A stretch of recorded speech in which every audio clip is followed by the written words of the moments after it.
Nas economias capitalistas modernas, recursos escassos são alocados na grande maioria das vezes por meio de mecanismos de mercado.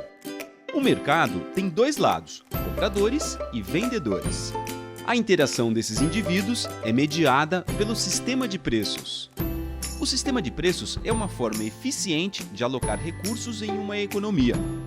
Como vimos, o preço de um bem fornece a medida de sua escassez.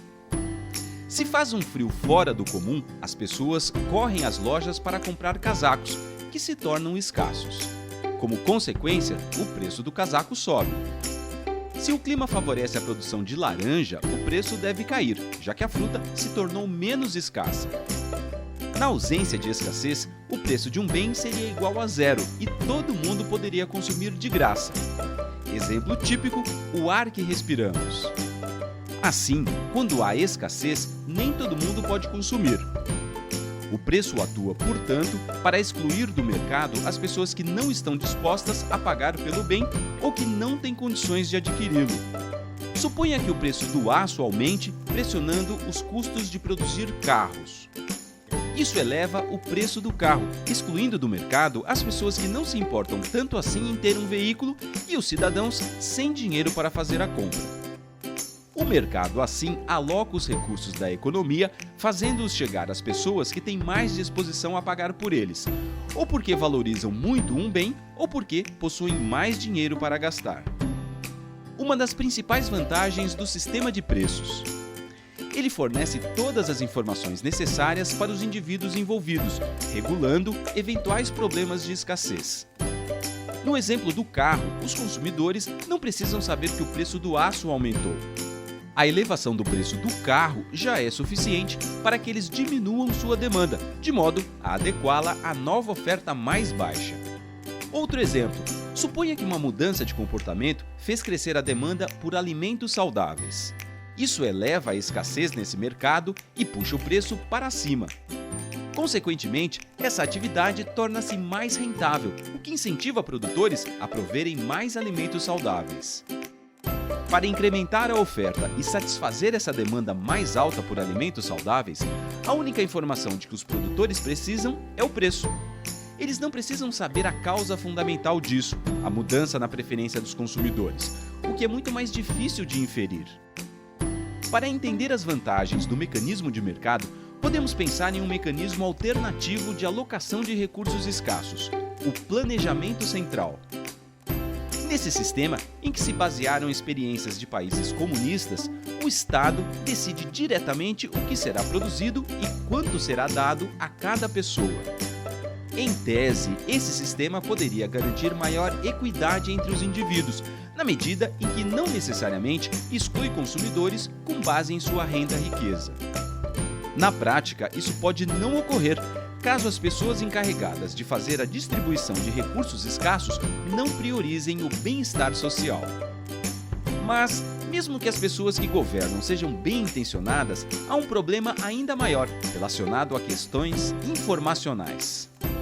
O ideal, em termos de bem-estar econômico e social, é distribuir recursos de acordo com as preferências e necessidades de cada pessoa.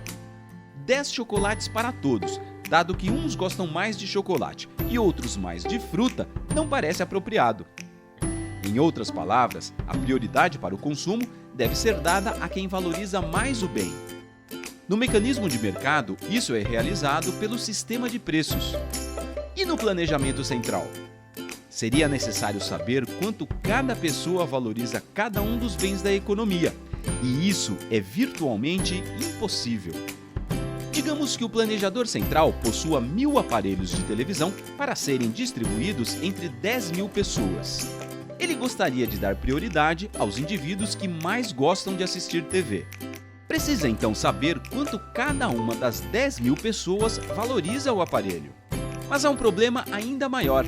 As pessoas têm incentivo a mentir e inflar suas valorações para conseguir o aparelho. Em uma economia com planejamento central, o Estado ainda precisa decidir quanto de cada recurso produtivo, mão de obra, máquinas, terra, recursos naturais, etc., vai alocar para as diversas atividades econômicas. E, novamente, por causa da questão informacional, erros de alocação são prováveis. Imagine que as pessoas gostem muito de carne e pouco de frango e que o governo não saiba disso com precisão.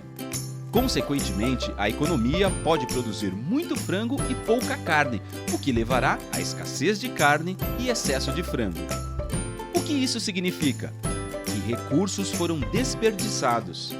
Poderiam ter sido empregados mais pesadamente na produção de carne, que mais gente prefere, e menos na de frango. Dados esses desafios, em uma economia planejada haverá inevitavelmente uma série de equívocos na alocação de recursos. Em particular, recursos serão empregados em atividades pouco rentáveis ou pouco desejáveis, o que dá origem a desperdício e ineficiência.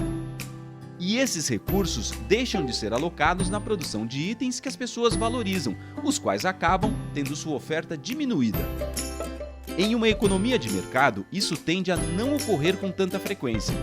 No nosso exemplo, a preferência maior por carne se traduziria em um preço mais alto para esse tipo de alimento, incentivando produtores a alocar mais recursos para essa atividade e, logo, produzir mais carne.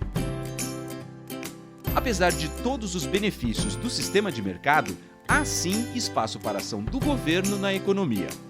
Falaremos sobre isso no próximo vídeo.